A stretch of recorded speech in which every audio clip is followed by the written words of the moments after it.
And we're back with the Florida State versus Clemson edition of the Nole, Your Enemy Opponent preview. My name is Pat Burnham, and I'm going to be joined today by senior writer Larry Williams from the Clemson rival site Tiger Illustrated to talk about number 4 Clemson's visit to Tallahassee on Saturday night at 7:30 to take on Florida State. Well, Larry, first of all, thanks for joining us. I know you're busy. It's a busy time up there with Clemson football, off to a great start. 6-0, ranked number 4, number 5, depending on what poll you choose to follow.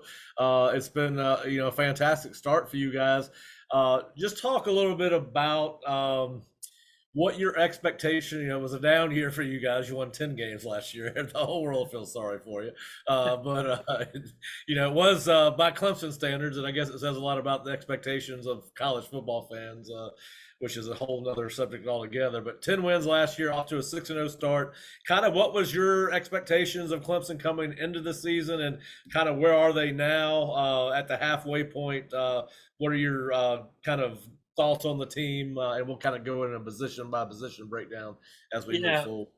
sure. Well, in late August, I went and I had a speaking engagement in Aiken, lovely Aiken, South Carolina, Been there.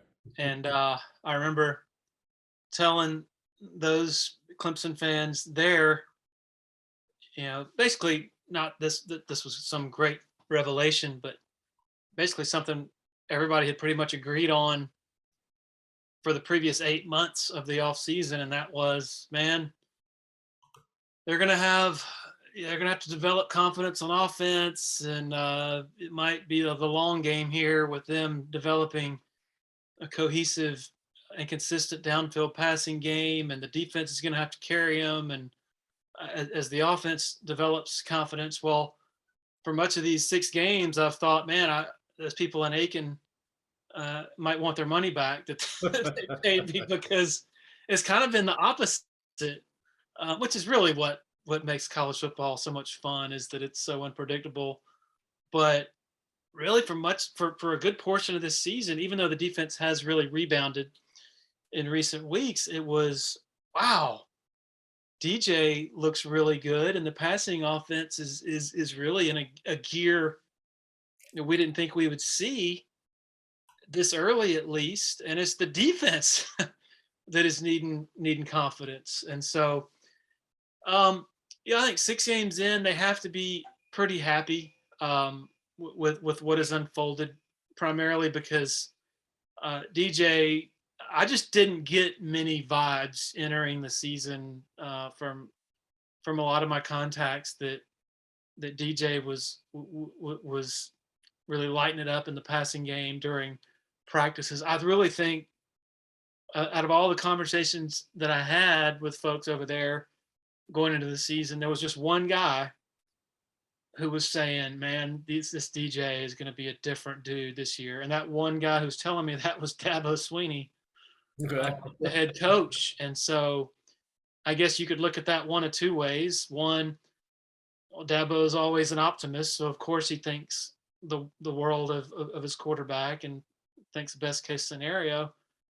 But I think number two is also that Dabo has a really good handle on things, on projections and what might unfold. And I think he had a really good feel for the way DJ was looking and some of the things he was showing during the preseason to sort of foreshadow some of the things we've seen thus far. Now, I don't think anybody is pronouncing DJ a finished product. I think this Saturday night's going to be a challenge, just because it's a different type of challenge in front of a full stadium at Doak Campbell, one of the great home field atmospheres when it is, when they're lathered up. Yeah. And he hasn't really had to face that yet. And also against all the speed that Florida State, I think, has on defense. I think this is a challenge, particularly coming off of a game at BC where DJ and the offense really struggled to find a rhythm. It was 10-3 at halftime, correct? In that Yes. game? Yeah, I think Yeah. a lot of people, we looked at the score like, oh my, what's happening Yeah. with Clemson? Listen, I do think he has exceeded, a lot of people, like you said, even that follow the program from afar, were thinking, well, listen, they may not be as good as they have been in the past based on DJ's play last year, but it has been better. It kind of started off the season a little bit slow, and as you said, has picked up steam.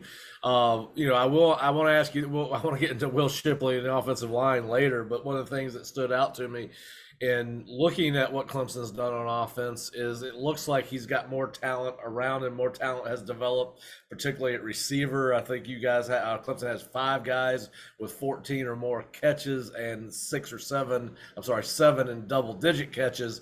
Kind of who stood out to you on the perimeter of that offense? Antonio Williams obviously leads in catches.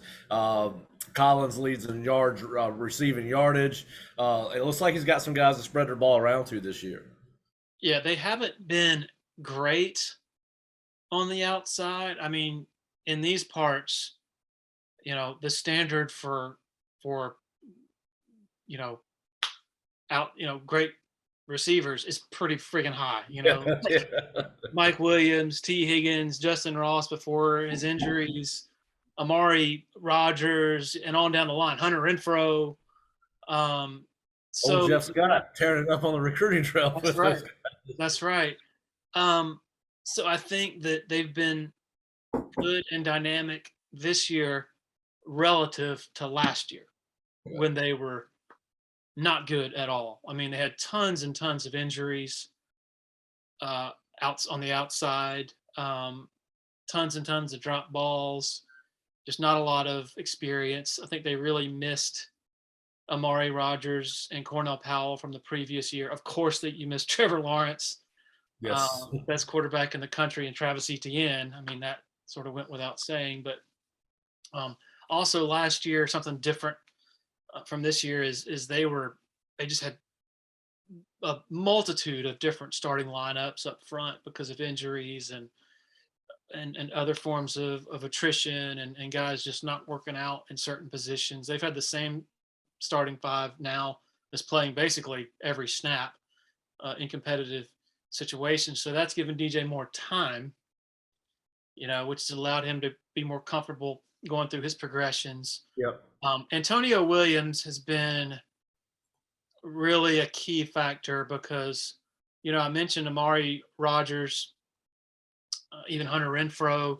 When Clemson's offense in the past has really been humming, they've had that jitterbug type of threat, not just the big monsters on the outside, but also that slot guy who can create space over the middle and be, crafty, not to mention some of the horizontal action, jet sweep type stuff. And Antonio Williams gives them something they did not have in that respect last year. They had Justin Ross in the slot last year, which just didn't really make total sense going in, and it didn't make sense watching it because he just was sort of not really a typecast for that role. They've had some problems with drops still. They had a ton of drops in the opener against Georgia Tech. They've minimized that. I think that has decreased, but just in the last game, Bo Collins dropped a perfect touchdown pass on their first drive from DJ. So not a well-oiled machine just yet, but I think they do have lots of different ways to attack you. I haven't even said anything about the tight ends. Davis Allen and Jake Brenningstool. I mean, Allen is an NFL tight end right now. He's a matchup problem, which is allowing things to open up for some of the other receivers because the safeties sort of have to make a choice. Brenningstool, his arrow is pointed way up. In those two guys, you have sort of what is kind of I don't want to say a unicorn, but certainly something that's hard to find on the recruiting trail, and that is guys who can be playmakers in the passing game, but also guys who are physically equipped and mentally interested in blocking. Yes, I think that's where you were going. Really hard to find, and both of those guys are in that mold. So you combine all that with some talent at running back with Shipley and DJ establishing himself as a legit dual threat guy. It's a lot for a defensive coordinator to worry about, and certainly a lot more to worry about than they presented last season on offense. Yeah, and Brenning still kind of had a I'm sure. I mean, I haven't watched every single game Clemson's played, but he had a huge game against Wake Forest, if I recall correctly, and kind of had Yep. his coming out party. But you're right, he and Davis Allen, 6'6", 250 and 6'6", 230 respectively, do have the tools to obviously be total tight ends, complete tight ends with the running and blocking. You mentioned blocking. I know a lot of Clemson's woes last year were perceived to be because of its issues on the offensive line. How much better are they this year on the offensive front than they were last year? It's interesting because going back again to the preseason when the conventional notion of this offense was, okay, they're going to need to just sort of incrementally build confidence in baby steps in the passing game. The thought was that the defense was going to be able to carry them, and also that the running game was going to be able to carry them. They were really supremely confident going into the season. The coaches were, that this offensive line was going to be able to bully people. That was built on Will Putnam really solidifying himself at center after moving over from guard, and spending the whole off season there, and really just taken to that very naturally. Also, it was built on Blake Miller, the freshman, establishing himself as the best, as one of the top 5 offensive linemen and the best option at right tackle. That moved the former right tackle Walker Parks to right guard.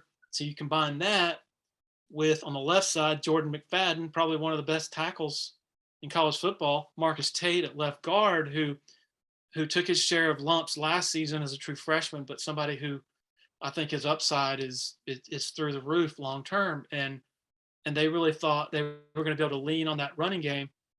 It hasn't materialized like that thus far. And they couldn't really run the ball a lot against Boston College.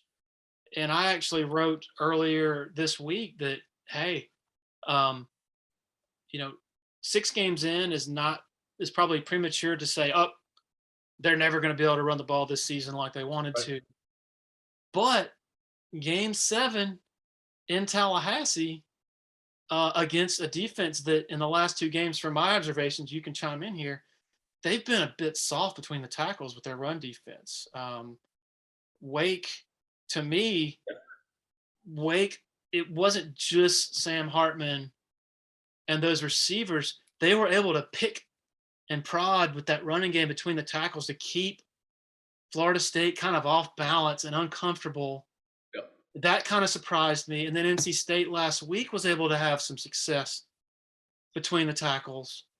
Yeah, that surprised all of us, especially the Wake Forest game. Were not, Wake Forest had not been able to run the ball against anybody. They found some success against Clemson, in that second half. I mean, they didn't just, I think 110 yards, but while it wasn't hugely productive, it was effective. And then they came in, and I think they had some confidence coming out of the Clemson game, knowing that they, particularly those last couple drives, set up those scores. But yeah, we were very surprised by that. Of course, FSU was without Fabian Lovett, one of the better defensive tackles in the conference, both against against Wake Forest and NC State. So yes, we were a little bit surprised. Now they played very well, very good run defense in the first half against NC State. I think they gave up 58 yards on the ground, and then NC State, once Leary came out, they had no choice but to run. They did not trust their backup quarterback to throw the ball. So I think it was, if it was -1 here and 3 there and 4 the next, and no game, I think NC State was kind of locked in, and they ended up with, I believe, either 124 or 132 yards rushing in the second half. And listen, Florida State in that game, it's not an excuse. Everybody gets beat up. You guys have been without some key players on the defensive front. Football's the next man up sport. But I think we saw 3 defensive linemen, including Robert Cooper, go off the field during that game. Jared Verse came off and came back on. Uh, Jarrett Jackson went off and came back on. Uh, Robert Cooper went off and did not come back on into the game. So I believe even Malcolm Ray got dinged up before coming back. So listen, it is a group that is not totally healthy, and I think that's played an impact on it. But no, we were, we do a Osceola tailgate show each week, and we said last week that if NC State runs for over 170 yards against Florida State, which Wake Forest did, that Florida State would probably not win the ball game, and as it turned out, that played out. But yes, we were a little bit surprised. Linebacker play has improved, so we thought run defense would be a little bit better. Florida State finally has two major college linebackers in Tatum Bethune, the UCF transfer, and then Kalen DeLoach, who's signed with Florida State, has really taken some additional steps. So, listen, when Lovett and Cooper and all these guys are healthy, we think they have a chance to be really good up front. Unfortunately, that's not been the case for them. Yeah, and I guess going back to the premise that I had earlier this week in an article I wrote, it's that if you're Clemson and this offensive line and running game is really what you thought it was going to be coming into the year, then you got to have it Saturday night, because one dimensional, if you're going in there with designs of it not being a down to the wire game, Yeah. of emptying that stadium in the late third quarter or whatever, things that have happened in the past when Clemson has been truly great, then it's hard for me to envision that happening without your running game sort of forcing the issue, and you being able to play one off the other. Yeah. And I really thought that in Clemson's game against NC State, where their running game really started to move and get a rhythm was, DJ had a big run early in the third quarter off of a quarterback counter, I think like a 35-yard run, and it was really amazing to me to see in the unfolding plays thereafter exactly how that influenced North Carolina's back seven, and how one thing can set up so much else down the line, because then NC State, you can see their linebackers and safeties with their eyes in the backfield at the mesh point, right? And then Brenning still goes right behind him and is in a one-on-one matchup. You jump ball to him, he's going to win that most of the time. Well, then Clemson's next possession, they're dropping back. Well, then you hammer Will Shipley against those numbers for a 10-yard gain. Well, then the next time they're up, and then you flip it. Anyway. Yeah. This puts people in conflict. And now, I did notice, one thing I was not expecting when I started my research on Clemson was to find out that DJ was the second leading rusher, and he's relatively close behind Shipley. Are they running him more than they did last year? And what do you think has led to that? Was it the fact that they don't have anybody behind Shipley, although it's hard to believe? You got Phil Maffa and Kobe Pace, who are both highly touted guys coming out of high school. We've heard Dabo talk glowingly about those guys in the past. But why are they running DJ more, and why do you think that is? They are, and I think why that is there's sort of a two-pronged answer. One, this offense, if you just think back over the last decade, it's hard to recall an instance of their offense being any good, like really good, I guess I should say, when the quarterback hasn't been a running threat. All the way back to Taj Boyd, Deshaun Watson, in 15 and 16, they would really unleash him late in the year, in the bigger games. Trevor Lawrence, even, man, that was a legit dual threat quarterback. And I think everybody saw that in that semifinal game against Ohio State, when he just turned on the jets on, I think it was like a quarterback counter. Anyway, so this has always been a zone read type offense that really wants to utilize the quarterback as a running threat to get a numbers advantage. I think the issue with DJ last year, I don't know that he really wanted to run, and that's part of the issue. He was banged up. He had a knee injury. He had a finger injury. Hell, his first, thinking back to 2020 when he was a freshman, they were playing Miami here. And like the third series of the game, maybe, they just decided to throw him in. Like the game was definitely not decided. And it was a Yeah. huge, like, primetime game. I think they put him in there just to give Miami's defense something to think about. And his first play was like a quarterback power, and he gets like a chunk play, I think maybe 10 yards, but he lowers his shoulder and gets hit pretty hard. He actually suffered an injury, a shoulder injury on that play. That wasn't his first play of the season of his career, but it was when he was still a backup. And so I wonder Right. how much that influenced his, reticence to run the ball, because if you put yourself into his, between his ears, I mean, you're thinking, hey, I'm an NFL guy, I don't want to get banged up by running, 10, 15 times a game. He was also 30 pounds heavier last year. But I think that he finally, this past off season, it finally crystallized to him. Look, if I'm a running threat, it's going to be better for everybody. It's going to be better for me and create better opportunities for me in the passing game, right? So I think that's the big. That was the catalyst, was him truly buying into being a runner. Previous to this year, most of his role in the running game was designed runs. Um, this year he's doing more pulling on the zone read, which my opinion has always been, if your quarterback's going to give 99% of the time, then why even I'm with you. present that? I'm with you there. Yes. Um, It's a waste of move. so he has been keeping more. I think he does need to keep even more. But you have seen the defensive ends and edge players have started to honor that more, which of course creates more advantageous opportunities when you do give. So, And um, it can't be a lot of fun to try to tackle either. no, oh, good grief, man! Like He's a he's a load.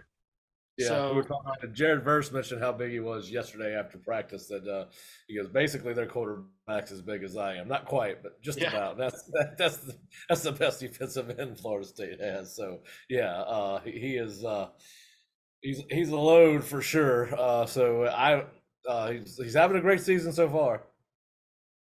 yeah. It's funny. I listened to that interview as well with Verse, and he said, because I think the question was phrased like, "Yeah, y'all have experience against running quarterbacks this year," and he goes, you're obviously referring to Yeah. LSU's, Louisville's quarterbacks, and he was like, "Look, those two guys are more like receivers playing Yes.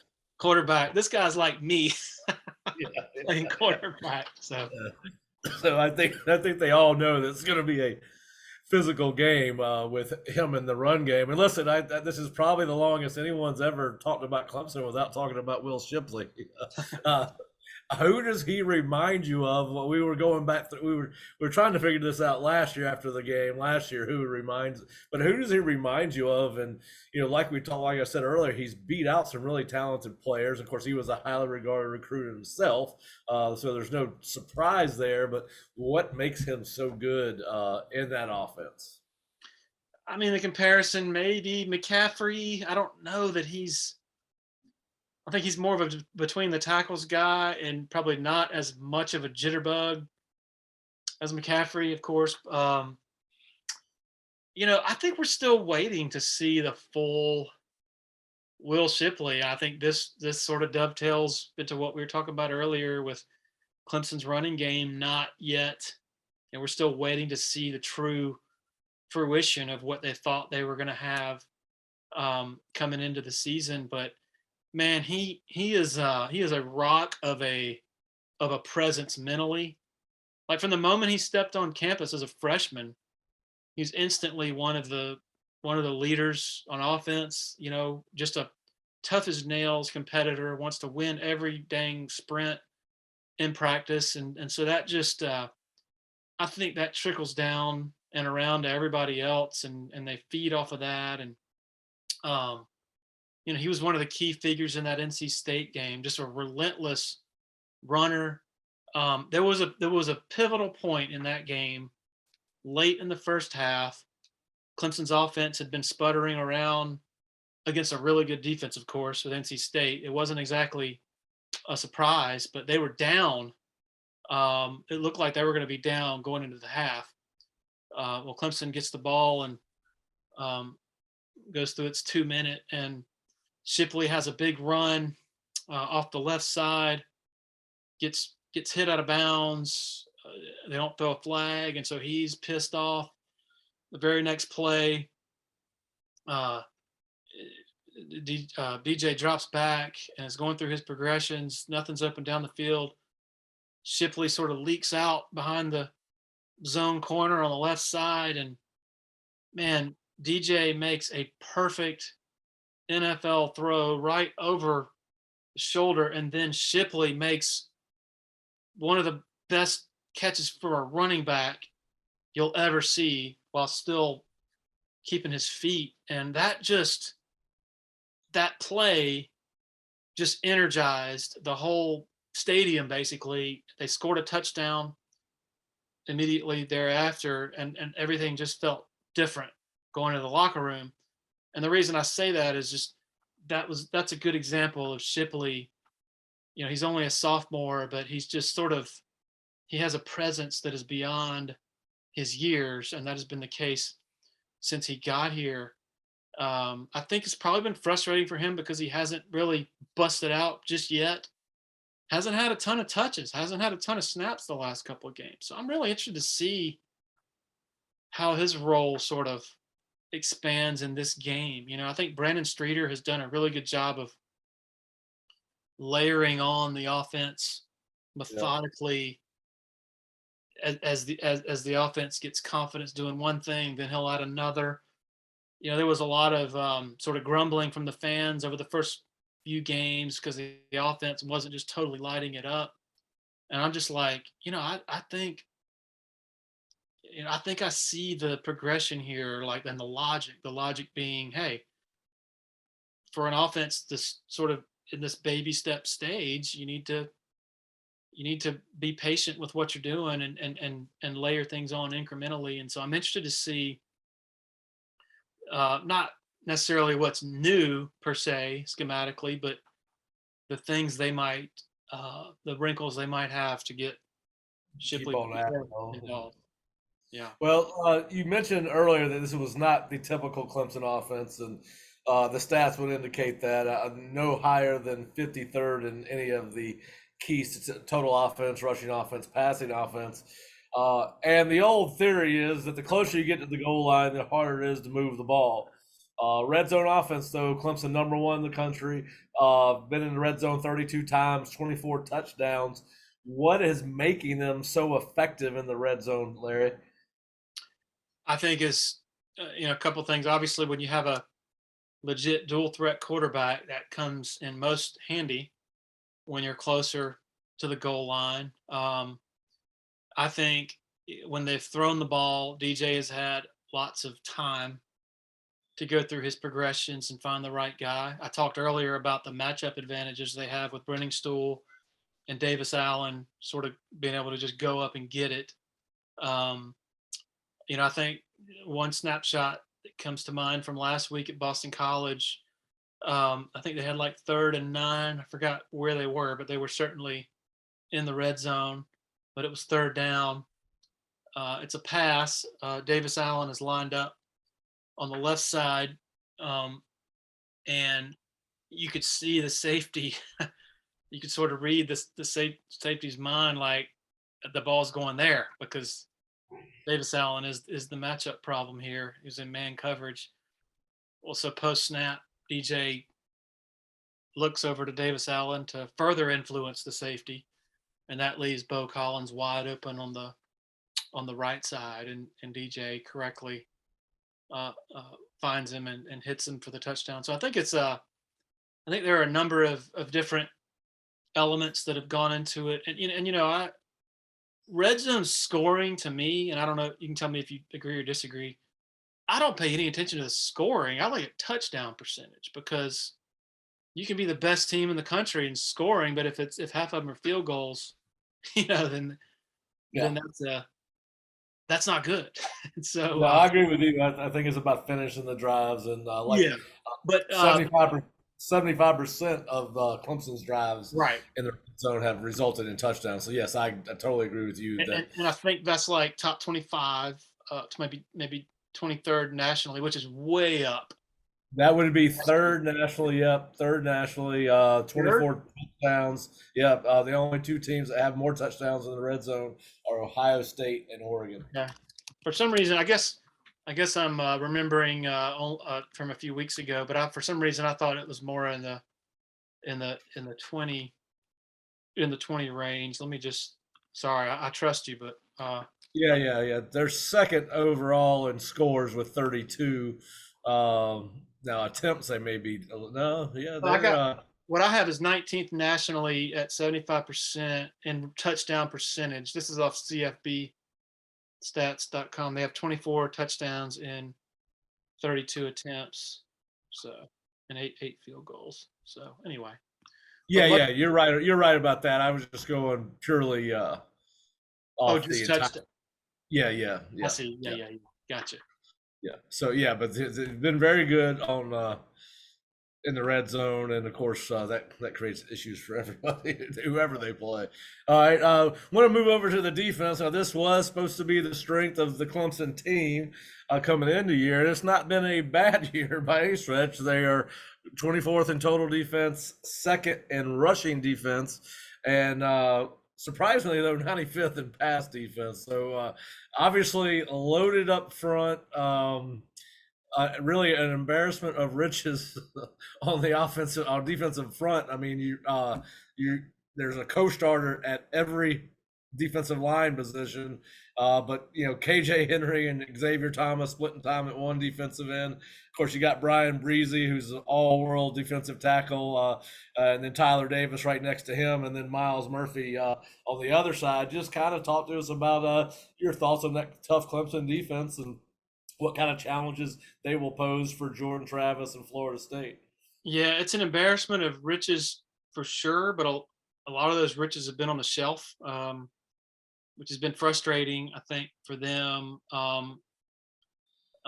They Brzee had the heartbreaking situation with his sister declining rapidly from brain cancer and then passing. Tyler Davis missed some games with a groin injury. Xavier Thomas played his first 6 snaps of the season last week against Boston College. Actually, he had two sacks in those 6 snaps, and I think a pressure as well. So that's pretty remarkable. He had foot surgery after suffering an injury during August camp. So they've not had all those dudes together. Brzee, I think Brzee's back this week, and so it's looking like they're going to have the entire defensive line available for the first time. Brzee had another issue with him is he had a kidney infection. Yep. They thought it was really, really grave initially. Really? Yeah.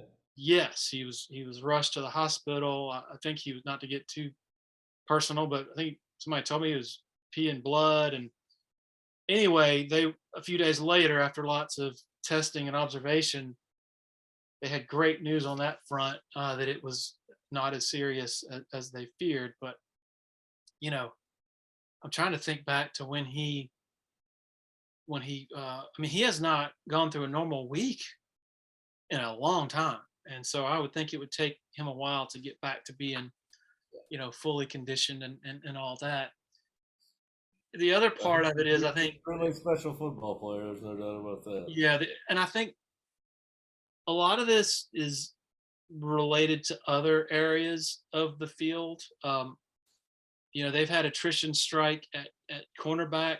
Well, not just cornerback, but safety as well. So you come into the season with your starters, your 4 starters in the secondary are Fred Davis, Sheridan Jones, Jalen Phillips, and Andrew Makuba.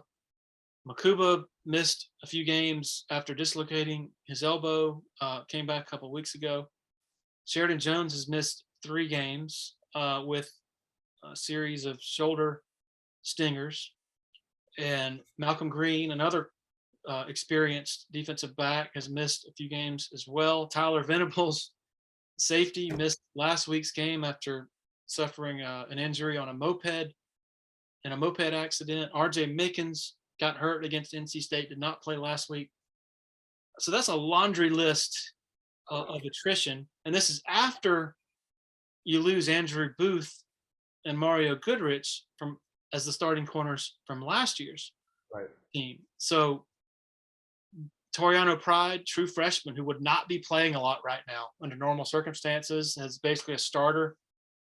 Nate Wiggins, sophomore, is also a starter. Sherrod Koval is playing at safety, true freshman. He would not be playing this much under normal circumstances. It is hard, really hard to play substantial snaps as a true freshman corner. I know that normally all that focus on the difficulty, we talk about offensive line, true freshmen being able to come in right away and play. We talk about quarterbacks, but we don't talk about cornerbacks. It's just really rare, I think. It's definitely rare at Clemson to have true freshman cornerbacks come in and play. That is rare, yeah. But those DBs have sort of grown up after getting just torched against Wake Forest. One important thing, I think, from the BC game, schematically, was Wes Goodwin brought a lot of pressure, a ton of pressure. So that put a lot of trust, that indicated some built trust in those defensive backs to be all alone in man coverage, so that those guys are growing up. They're not sitting back giving 20 yards of cushion every play like they were against NC State to keep from getting beat by the deep ball. But my point is, it's all related. Right. But yes, this defensive line does appear to be coming into its own, because they really wreaked havoc against Boston College, but also against NC State for most of that game. Now, do you think they feel like they can contain Travis with playing their base front, or do you think they'll put a spy on him? How do you think they'll attack Travis? That's a tough one, man, because they faced a mobile quarterback in Sims of Georgia Tech in the opener. Hartman's not really that type of guy. Right. Yeah. Jurkovec can move around, but not that type of guy. I just look at what makes Florida State different is not just the fact that Travis is that jitterbug type, but that Norvell and the offensive brain trust have done such a good job of crafting the offense around that, the option-based stuff. And so you have to make a decision, and then you add to that the stress that they create with their receivers, really good receivers, especially number 14. Is he really 6'7"? Is he legit 6'7"? He's legit 6'7". That's crazy. He's a long, tall drink of water, and he is a tough kid. Now he will. I was looking at some PFF blocking grades, and he's done well in the blocking category. He's a tough kid. He competes. Had an off game for him against NC State. Had a couple drops, and but he has been by far the best receiver FSU has put on the field in the last 3 or 4 years. There's no doubt about that. Yeah, I go back to last fall and watching Florida State, and some Clemson fans didn't want to hear it, because they just love the idea that Florida State is, permanently a dumpster fire, But yeah, I don't think that's going to be the case. I said last year, I see something here. Like, this is a different. Norvell is turning this thing around, and you can see it in body language. You can see it in after the whistle crap that we saw so much over the years, just a lack of discipline. And I know they've had some penalties of late, but I see a culture taking root. And getting back to your question, I see an offensive scheme that looks smart to me, and that is hard to defend just simply because they do such a good job of playing those strengths. You know, Yeah. the talents of Jordan Travis fused with the talents of those receivers. I'm sorry, running backs in the option game, and all the different options they have beyond that. Obviously they're going to miss Ward. I'm assuming he's not going to play. Yeah, Um, I know that they said it was Mike did not allude. Yes, he talked about Trayshawn's injury. He had posted a picture undergoing some tests at either a hospital or doctor's office facility here in town. And all Mike would say is they got the best case scenario for whatever they thought he might have. Um, I would think it would be highly unlikely he'd play this week based on that comment, but who knows? Yeah, he he's hasn't been listed. in practice, right? He has not been on the depth No, chart. I mean, he has been on the depth chart. So, no, but he you hasn't know been. what? I'd have to check and see. I mean, I'd have to check and see whether he was at practice today or not. I'm not sure. To be honest with you, Larry, I didn't look for him yesterday. I was looking at some, pay attention more to the big boys than I was the little guys. But no, I would. I'd listen. I'd be surprised if he played. That would be my personal opinion. But yes, of course, you got Trey Benson and Lawrence Toafili behind him, and a promising young freshman named Rodney Hill, who is going to be a good player by the time he's all said and done. But yes, yeah, it'll be interesting to see. I would be surprised based on that injury if Trayshawn played. But Mike did say it was the best case scenario. Yeah, and I think Clemson's linebackers. This is an interesting test for them in terms of trying to keep eyes uh, on the quarterback and all the different stuff that comes off of that. Clemson is tremendously talented and athletic and fast at linebacker, but they're still sort of developing and learning, sort of going through their first rodeo. In that Yeah, Trenton Simpson has been around a while, but he's playing Will linebacker after playing Sam nickel last year, and it's a totally different set of responsibilities and keys and things like that. And you he is usually learning. don't see a guy his size playing well linebacker. He's 6'3", Yeah, 240 pounds. yeah, and then Jeremiah Trotter, his first year of starting in the middle.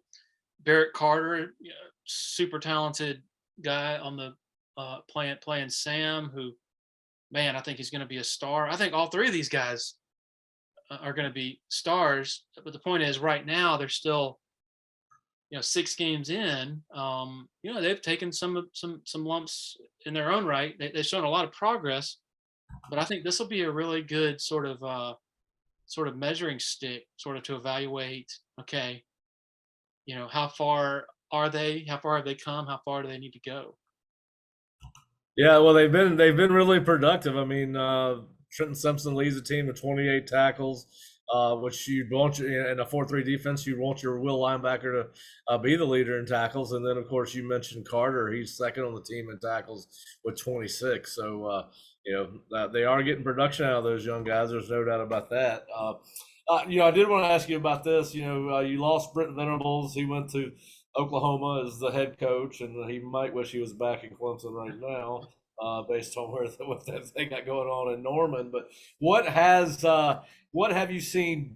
Wes Goodwin was promoted to defensive coordinator, and y'all have so every coach on Clemson's staff has a coordinator title of some sort. So I don't know. I don't know what means what, other than we're getting guys raises all over the country with these titles. But long story short, what have you seen different under Wes Goodwin that maybe Clemson was not doing under Brent Venables on defense? It's hard to give an apples to apples comparison because of the extenuating circumstances that I talked about a few minutes ago, with Injury. attrition and youth in the secondary. So it could well be that Venables would have done the exact same thing that Wes Goodwin did. I'll say the most interesting contrast between the two has been just the presence and the demeanor. You can't find two more different personalities. And now, granted, I don't know that any defensive coordinator out there would not be a sharp contrast from Brent Venables, because the dude's just kind of like a caveman. He's a madman. What's that? He's a madman. Yeah. So, but of late, and I actually just wrote about this this week, yesterday. I asked Wes Goodwin, what have you learned about yourself? Over the or what's been your biggest learning experience over the first 6 games? And he said, I've learned how to be more. I have to be more demanding while not being demeaning. And so what that tells me is, man, you can be the biggest genius in the world back in a dark office as you're sitting there, memorizing formations and making suggestions, right? Right. As the defensive coordinator's right-hand man, which Goodwin was to Venables. But Right. when you are a leader, it's a different And coaching a position on the field. Yeah, it's a whole different animal. And so I think back when the defense was struggling earlier this year, like they had a hell of a time covering screens against Furman. They had a hell of a time covering the middle of the field against Louisiana Tech. There was a sequence in the second half when Louisiana Tech basically shoved it down their throat to score inside the 10-yard line, which we would hardly ever see under Brent Venables. Another thing we would hardly ever see under Brent Venables is the reaction to such a sequence. Venables would have figuratively decapitated the offending party as they walked to the sideline. Wes Goodwin's response was sort of clap his hands once, pat the guy on the butt, and then walk back to the other end of the sideline. It's like, whoa, yeah, this is different. Another episode that sticks out is after NC State goes right down the field on its first possession of that game. They gave up, God, it felt like 10 third down conversions, Clemson did. Before Wes got his crack at the defense, Dabo got his crack at him, and he went ballistic.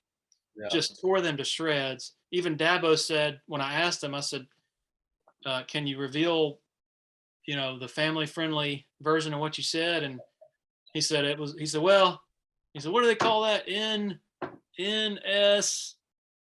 He was acting like he didn't know, not safe for work. Okay. Yeah. NSFW or whatever that is. Yeah, it was probably that. Anyway, he tore them a new one. And so in my mind, I'm thinking, all right, at the time,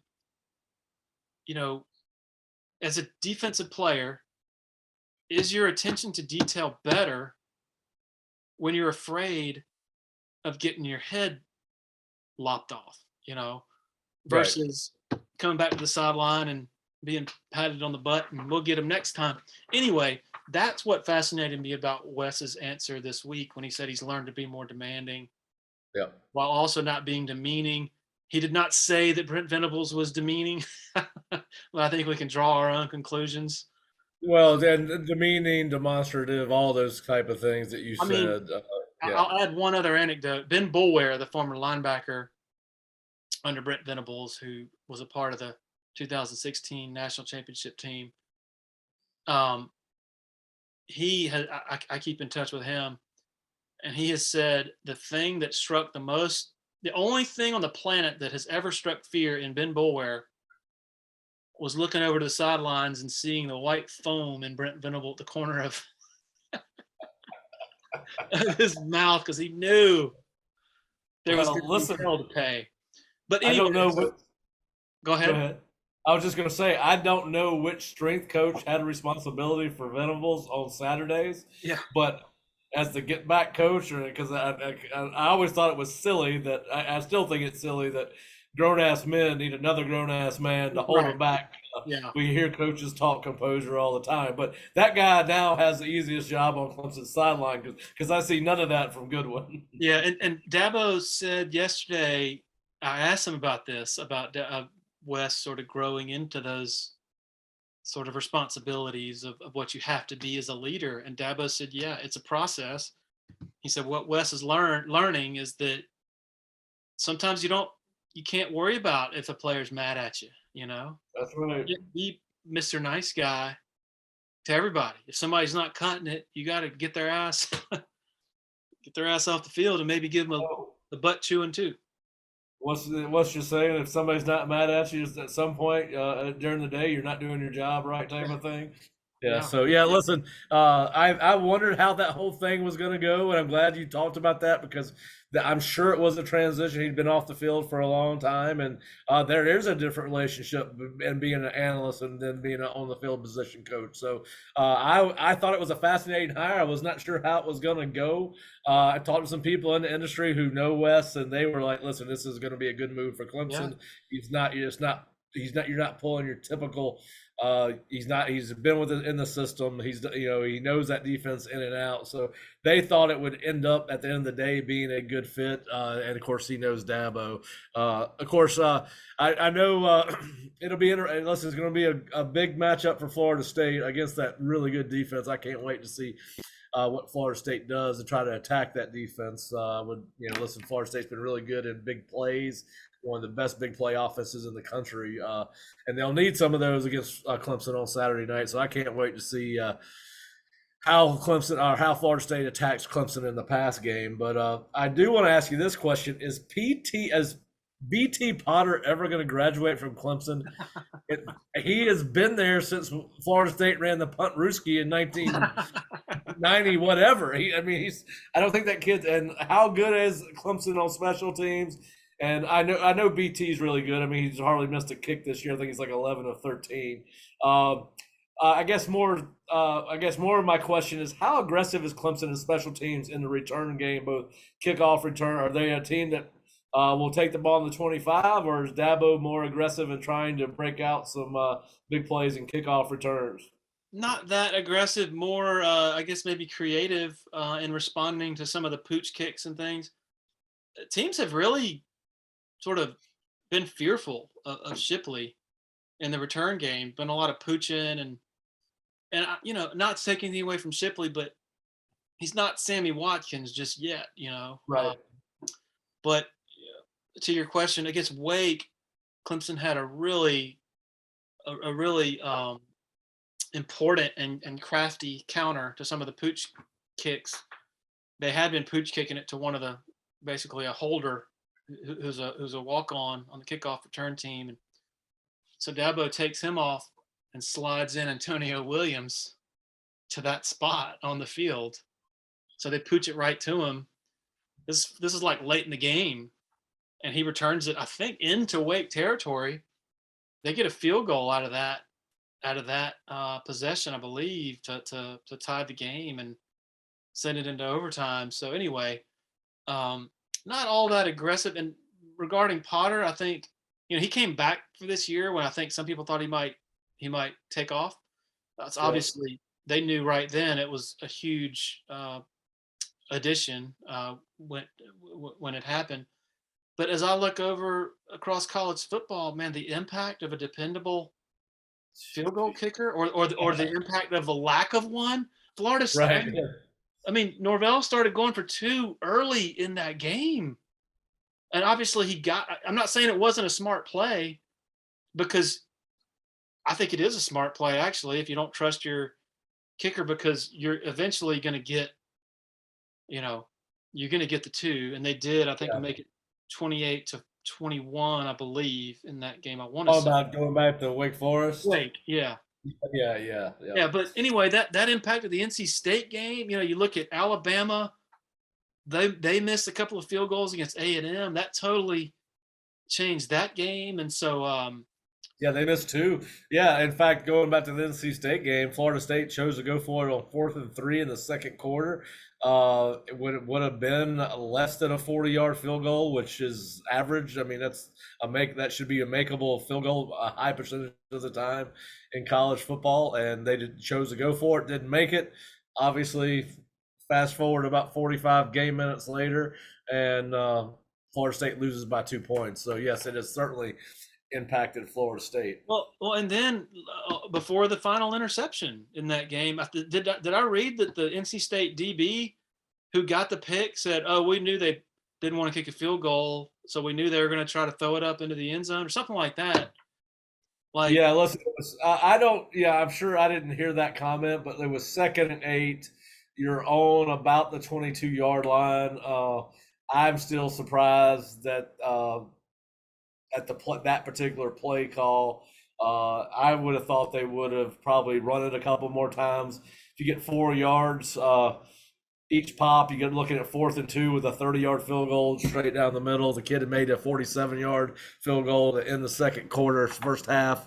I was a little bit surprised, but yes, I think that Mike has been so aggressive with the 4th down situations since these kicking issues kept. I mean, we even make a joke about it in the press box that he's going to go for it. I mean, we know he's going to. I mean, so it's somewhat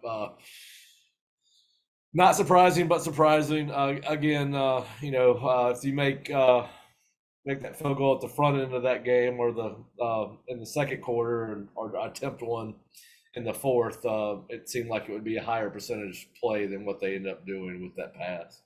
I don't fault the aggression. I just it stresses you. It brings a layer of stress Yep. to you as a play caller, as a decision maker, as a game manager. Like, it has to be an uncomfortable feeling. Yeah, now listen, I don't necessarily mind the aggression. I think that there's also an awareness factor in the whole analytics thing. That, I mean, just because the numbers don't understand circumstances, they understand situation, right? But they don't understand momentum and what's going on in a particular game. It's is somebody playing well? Is somebody not playing well? Have we run with success? Have we passed with success to a certain point? I do like I mean, to be successful in any area of life, sometimes you got to take gambles, and I think that's the same. The same can be said for football and play calling. But yes, Mike has been aggressive since he got here. He's been aggressive with timeouts late in the first half of games where he wants that extra possession. He's been aggressive in 4th downs, and obviously now 2-point conversions. But yeah, it's kicking has been an issue here the last couple of weeks, and something Florida State's got to get figured out, because chances are there's going to be a lot of one-score games left on their schedule. You got Clemson, you got Syracuse, you got Florida, you got Miami, and Louisiana. After Napier took all their best players, I'm not sure what Louisiana has, but anyway, yeah, certainly Florida State has, as you mentioned, as many teams have, suffered the consequences of not being great in special teams, particularly field goals, and what it's done to Mike's decision making. I got to ask you one question, if you don't mind. Yep. This has nothing to do with this game, but the other night on the ACC network, they were showing a replay of the '93 Florida State-Florida game, and it was just fascinating in so many ways. The big shoulder pads. Yes. Yeah. Seeing Brad Scott, John Easton on the sideline. I think your dad was still there. Yep, that was the national championship year. Yeah. Also, man, just formationally and schematically on offense, like, Spurrier was known as so you had on one side Spurrier's known as an offensive innovator. On the other, you had Florida State that was known as a cutting edge offense, and it's like I formation. Yeah. Florida had a tight I formation, like the two backs were just directly behind Terry. They both had fullbacks. Man. And they did a lot of eye strong and eye weak type stuff with Spurrier and Bowden. Listen, that was there was so much time. I remember that game like it was yesterday. I still remember Warwick Dunn flying down the sideline with that famous pass to win the ball game, and it was such a physical ball game. But yes, those are all good memories. But Florida, the offensive football, sure. I mean, there was no RPOs. I mean, that had not been really come into fruition yet, and it is certainly the way they run. Listen, I tell everybody all the time. I said the offense that I understand the best is Coach Bowden's old eye offense, which is the offense I played in college. And there's so many things to learn about these RPO offenses that the average person doesn't stand a chance unless you're really watching a lot of film, because defensive coaches have got are trying to keep up with it, and it would be maddening to be a defensive coach anymore in today's college football and pro football for that matter. Although pro football, based on the scores we're seeing week in and week out, they seem to have a bead on these new fangled RPO offenses. But yeah, that was an incredible game, and thank you for taking me back in time. Another thing that stood out to me, and I'd like to hear your expertise on this, is quarterbacks nowadays are so refined with their mechanics compared to Terry Dean looked like a high school quarterback with his wind up, and even Danny Werfel. And it just what struck me was, wow, Well, man. Danny always looked like he was shot putting the ball. Yeah, I just what you really see is the impact and the result of 365 days a year, 7-on-7, and Yeah, it just and I'm not a big fan of the 7-on-7 circuit and all-star 7-on-7 teams, but to your point, certainly quarterbacks today are getting more reps than ever before, either because of their team 7-on-7 sessions or whether it's an all-star type event. And listen, there's we had a when I was at USF, we've got a former quarterback named Balin Trio, who has a very successful quarterback school that he does in the offseason. So a lot of these players are going to quarterback specialists in the offseason at the high school level. So to your point, getting those, they're working probably 300 days a year on their skills. And I think that, to your point, we were watching AJ Duffy last year on tape, the kid that signed at Florida State, and you know he, his mechanics were so good for a high school player. And one of the reasons because of that is because of all this 7-on-7 work they're getting, and the fact that they are, listen, kids are, teams in high school teams are doing more 7-on-7 work in the off season than they ever have before. really interesting stuff, man. Just going back. Yep. Well, Many, hey, I wanted to ask you this. I know I've had you on probably longer than you anticipated.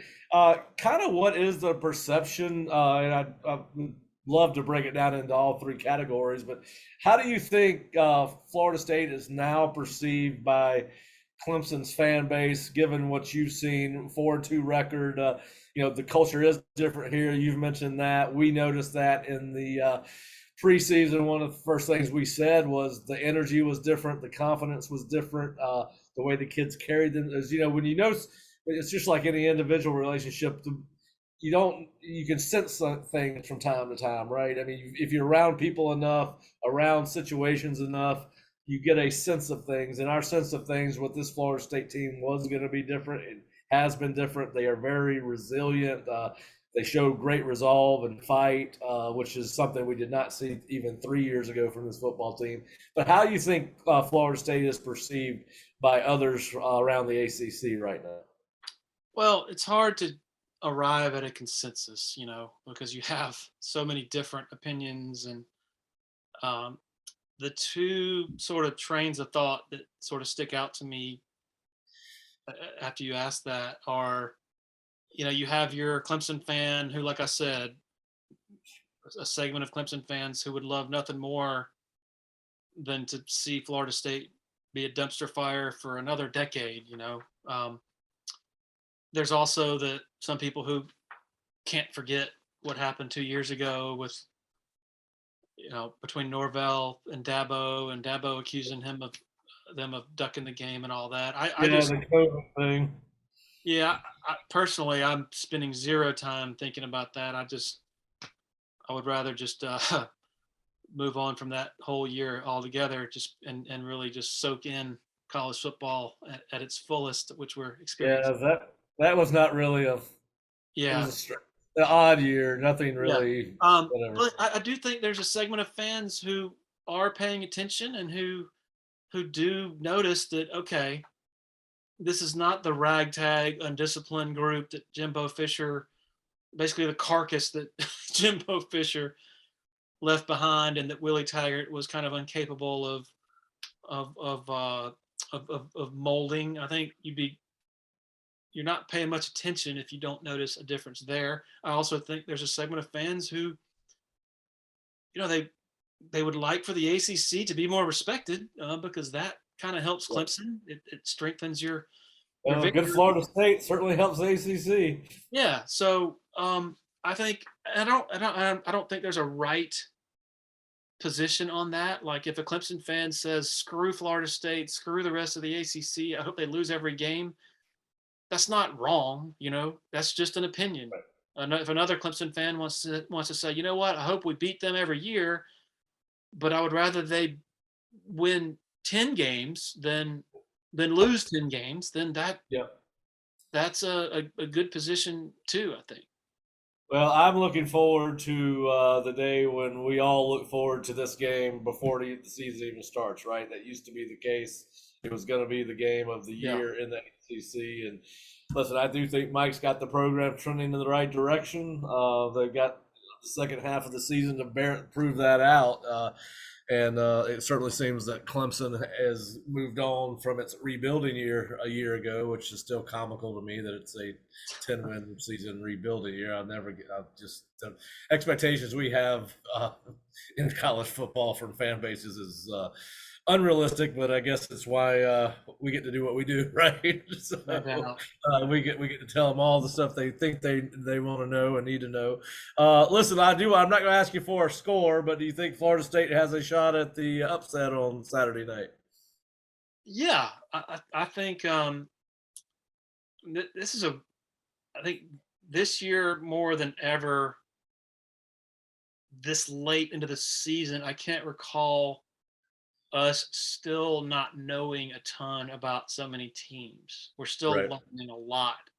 I think that applies to over the SEC with Alabama and Tennessee, man. Like I have, you know, I could see any result in that game. Our conversations about the hierarchy right now could be a lot different Sunday morning, Yeah. right? Like if Tennessee blows their doors off, um, not saying that's going to happen, but I think it also applies to Clemson and Florida State. Like, um, Florida State is sort of teetering between, all right, major victory, sort of a certifying big time win for Mike Norvell on this side, and then, oh boy, here we go again.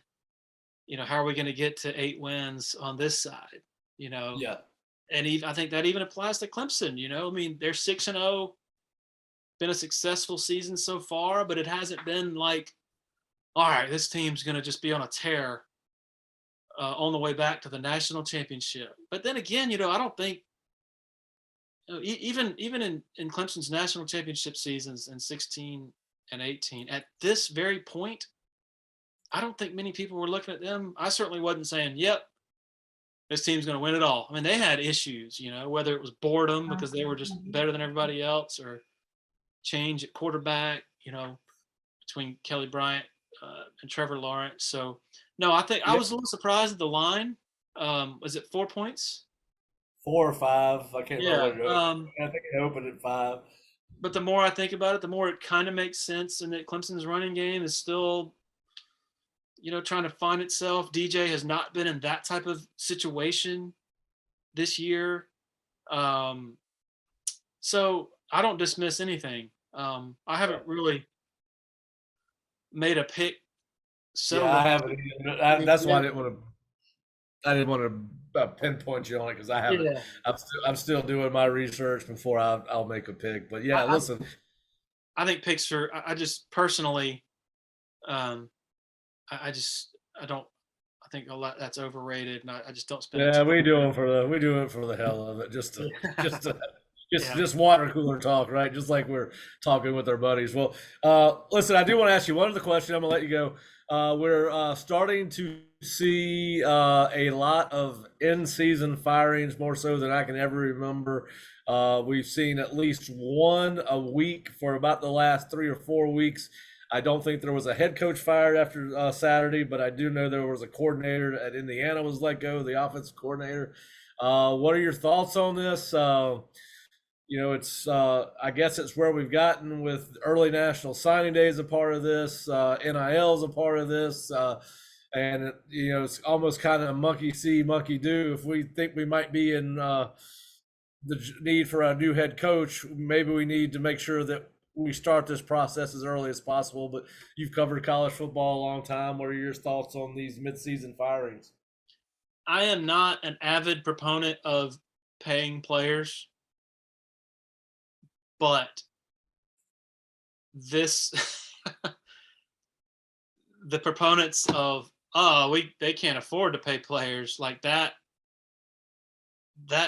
argument is down the freaking tubes with all each of the buyouts. I mean, good grief, man. Like, let's think of a different argument other than they can't afford it, because when Nebraska can save itself $7 million by waiting another couple of weeks and then says, no, we're good. We're going to go ahead and do this.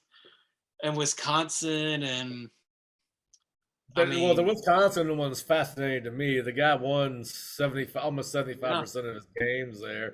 His worst year was 4-3, the COVID year. Other than that, I think 5 out of 7 seasons he was there, he was 10 wins or more. Listen, my understanding is they want to do that because they already know who their target is for their next head coach, and they wanted to make sure they got involved with that guy as early as possible. We'll see if that turns out to be the case, but. I'll say this. I'm sorry to interrupt you. No, I was just going to say, go ahead. I was talking to somebody earlier today, somebody who used to work in Clemson's athletic department when Dabo got hired. Made the very astute point.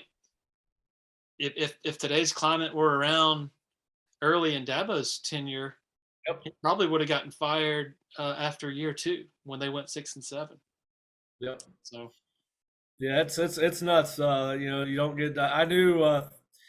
I was with Skip Holtz all 3 years at South Florida, and we had a bad year that last year we were there. And I knew then if a head coach, and listen, I love South Florida. I want the program to be successful. I had a lot of great memories there. I'll always be a Bulls fan, but we were not a a highly visible program at that time, and the fact that Skip could get fired after 3 years at South Florida, I knew that change was coming in the sport, and it certainly has continued to escalate. But anyway, I just wanted to get your thoughts on that quickly. It's been something that we talk about every week on our Osceola tailgate, and we've predicted 2 coaches firings correctly, which is unfortunate. But we do it's kind of water cooler talk. But Larry, hey, I appreciate your time, appreciate the information on Clemson, and look forward to seeing you down here on Saturday night. Yeah, man, really enjoyed it. Thank you, Pat.